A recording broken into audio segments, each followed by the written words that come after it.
राम रावण युद्ध के पूर्व जब अंगद दूत बनकर रावण को समझाने गए तो उन्होंने रावण से कहा था कि तू तो मरा हुआ ही है।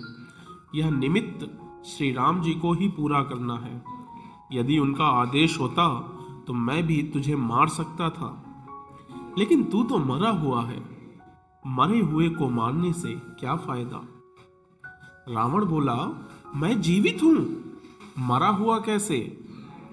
अंगद बोले, सिर्फ सांस लेने वालों को जीवित नहीं कहते हैं, सांस तो लोहार की धौंकनी भी लेती है। तब अंगद ने मृत्यु के 14 प्रकार बताए। अंगद द्वारा रावण को बताई गई ये बातें सर्वकालिक हैं। यदि किसी व्यक्ति में इन 14 दुर्गुणों में से एक दुर्गुण भी मौजूद है तो वह मृतक अर्थात मरे हुए के समान माना जाता है। रामचरितमानस के लंका कांड का यह प्रसंग अत्यंत सारगर्भित और शिक्षणीय है। यह इस तरीके से है, कौल काम बस कृपण विमूढ़ा, अति दरिद्र अजसी अति मुंह बूढ़ा, सदा रोग बस संतत क्रोधी, विष्णु विमुख श्रुति संत विरोधी, तनु पोषक निंदक अघ खानी, जीवत शव सम 14 प्राणी। पहला प्रकार वाम मार्गी यानी कौल। जो व्यक्ति पूरी दुनिया से उल्टा चले, जो संसार की हर बात के पीछे नकारात्मकता खोजता हो, नियमों परंपराओं और लोक व्यवहार के खिलाफ चलता हो, वह वाम मार्गी कहलाता है। ऐसे काम करने वाले को लोगों को मृत समान ही माना जाता है। दूसरा है कामवश। जो व्यक्ति अत्यंत भोगी हो, काम वासना में लिप्त रहता हो, जो संसार के भोगों में उलझा हुआ हो, वह मृत समान है। जिसके मन की इच्छाएं कभी खत्म नहीं होती, जो प्राणी सिर्फ अपनी इच्छाओं के अधीन होकर ही जीता है, वह मृत समान है। वह अध्यात्म का सेवन नहीं करता है, सदैव वासना में ही लीन रहता है। तीसरे प्रकार का प्राणी होता है कंजूस। अति कंजूस व्यक्ति भी मरा हुआ होता है। जो व्यक्ति धर्म कार्य करने में, आर्थिक रूप से किसी कल्याणकारी कार्य में हिस्सा लेने में हिचकता हो, दान करने से बचता हो, ऐसा आदमी भी मृतक समान ही है। चौथा प्रकार होता है अति दरिद्र। गरीबी से बड़ा श्राप नहीं है। जो व्यक्ति धन, आत्मविश्वास, सम्मान और साहस से हीन हो, वह भी मृत ही है। अत्यंत दरिद्र भी मरा हुआ है। गरीब आदमी को दुत्कारना नहीं चाहिए, क्योंकि वह पहले से ही मरा हुआ होता है। उनकी मदद करनी चाहिए। पांचवा प्रकार है विमूढ़। अत्यंत मूढ़ यानी मूर्ख व्यक्ति भी मरा हुआ ही होता है। जिसके पास बुद्धि विवेक ना हो, जो खुद निर्णय ना ले सके, यानी हर काम को समझने या निर्णय लेने में किसी की अन्य पर आश्रित हो, ऐसा व्यक्ति भी जीवित होते हुए भी मृत समान ही है। मूढ़ अध्यात्म को नहीं समझता। छठा प्रकार है अजसी। जिस व्यक्ति को संसार में बदनामी मिली हुई है, वह भी मरा हुआ है। जो घर परिवार कुटुंब समाज नगर राष्ट्र किसी भी इकाई में सम्मान नहीं पाता, वह व्यक्ति भी मृत समान ही होता है। सातवां प्रकार है सदा रोगवश। जो व्यक्ति निरंतर रोगी रहता है, वह भी मरा हुआ है।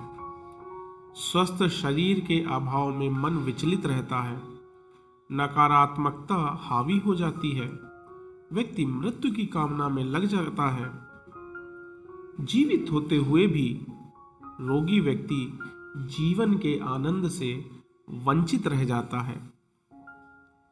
आठवां प्रकार है अति बूढ़ा, यानी बहुत ज्यादा वृद्ध हो जाना। अत्यंत वृद्ध व्यक्ति भी मृत समान होता है, क्योंकि वह अन्य लोगों पर आश्रित हो जाता है।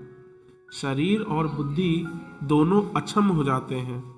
कई बार वह स्वयं और उसके परिजन ही उसकी मृत्यु की कामना करने लगते हैं, ताकि उसे इन कष्टों से मुक्ति मिल जाए।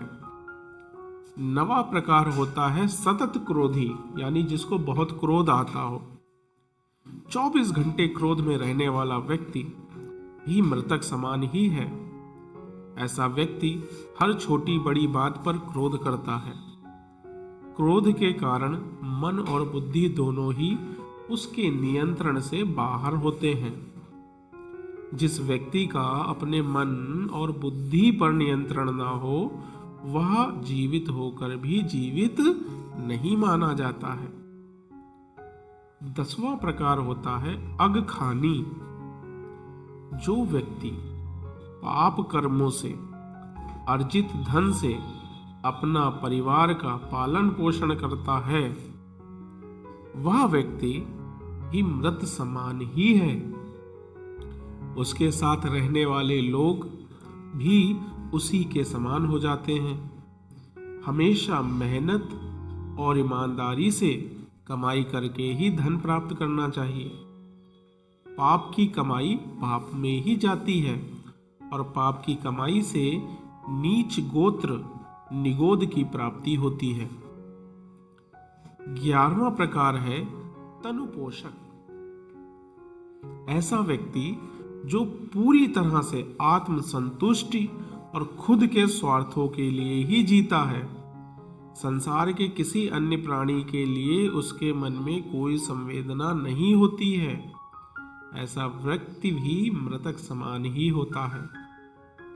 जो लोग खाने पीने में, वाहनों में, स्थान के लिए हर बात में सिर्फ यही सोचते हैं कि सारी चीजें पहले हमें ही मिल जाएं, बाकी किसी अन्य को ना मिलें, वे मृतक समान होते हैं। 12वां प्रकार है निंदक। अकारण निंदा करने वाला व्यक्ति भी मरा हुआ होता है, जिसे दूसरों में सिर्फ कमियां ही नजर आती हैं।